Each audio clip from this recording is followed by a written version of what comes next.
अस्सलामुअलैकुम, मैं हूँ अरीहा राजपूत। आज का हमारा सबक है अज़ान। जमात सोम सबक नंबर 4 अज़ान। आज हम जानेंगे अज़ान के बारे में।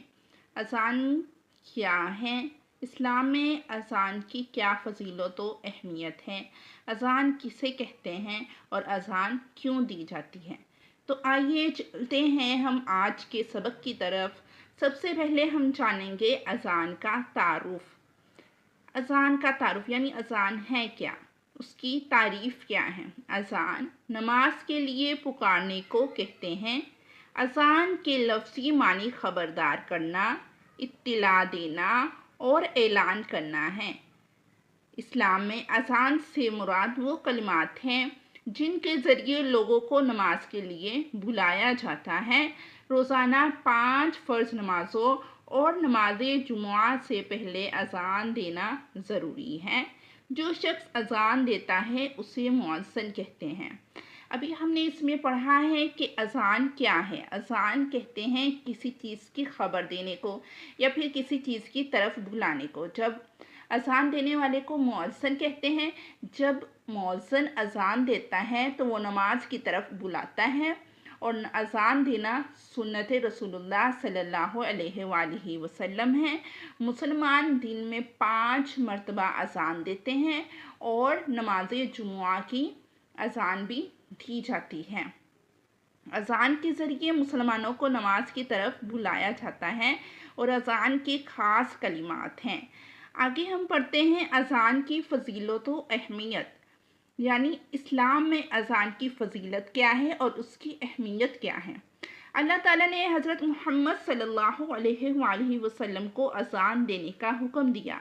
इससे हमें पता चलता है कि ये कोई इंसानी बात नहीं है, बल्कि इसका हुक्म अल्लाह ताला की तरफ से आप सल्लल्लाहु अलैहि वसल्लम को दिया गया।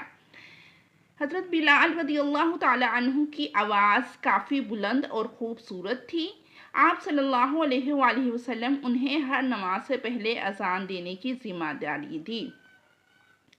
ठीक है, अज़ान का हुक्म अल्लाह ताला ने आप सल्लल्लाहु अलैहि वसल्लम को हुक्म दिया कि अज़ान दी जाए, और फिर आप सल्लल्लाहु अलैहि वसल्लम ने ये ज़िम्मेदारी हज़रत बिलाल रज़ियल्लाहु ताला अन्हु को दी।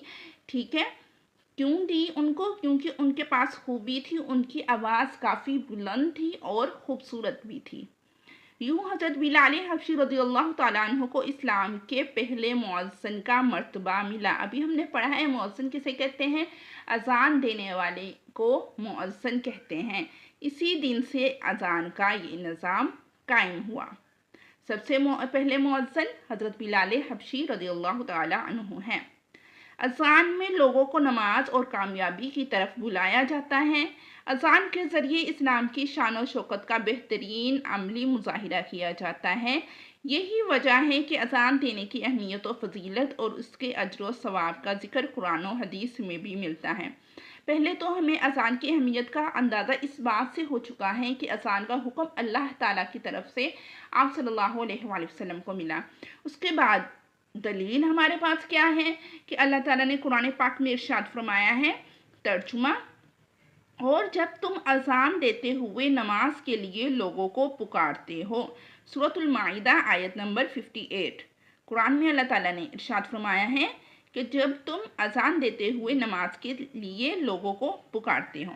तो ये हमें इसकी दलील मिल चुकी है कि कुरान पाक में भी अज़ान का हुक्म मौजूद है। उसके बाद मुअज़्ज़िन के बारे में आप सल्लल्लाहु अलैहि वसल्लम ने इरशाद फरमाया, सही मुस्लिम हदीस 387, तर्जुमा, क़यामत के दिन जब मुअज़्ज़िन उठेंगे तो उनकी गर्दनें सबसे बुलंद होंगी। यानी वो मुअज़्ज़िन उनकी गर्दनों से पहचाने जाएंगे कि उनकी गर्दनें तमाम इंसानों से बुलंद होगी। क्यों बुलंद होगी? क्योंकि वो मुअज़्ज़िन हैं, अज़ान देने वाले हैं। ये उनकी पहचान होगी क़यामत के रोज़। इस्लाम ने इन लोगों को खुश नसीब करार दिया है जो मस्जिदों को आबाद करते हैं और उनमें कलाम पाक की तिलावत करते हैं। ये लोग अल्लाह ताला का जिक्र और उसकी तस्बीहात करते हैं और दूसरों को रोज़ाना 5 मरतबा नमाज की तरफ आने की दावत देते हैं। जब एक मुअज़्ज़िन अज़ान देता है तो उसके ज़रिए लोगों को पता चल जाता है कि नमाज का टाइम हो चुका है, तो नमाजी तमाम अपने काम छोड़कर مسجد کی طرف روانہ ہو جاتے ہیں، جس کی وجہ سے مسجدیں آباد ہوتی ہیں اور اس کا ثواب کن کو ملتا ہے؟ مؤذن اذان دینے والے کو۔ اذان کے آداب۔ اذان کے چند آداب درج ذیل ہیں۔ اذان پڑھتے وقت قبلہ کی طرف منہ کرنا چاہیے۔ مؤذن کو چاہیے جب اذان دے تو وہ قبلہ رخ منہ کر کے اذان دے۔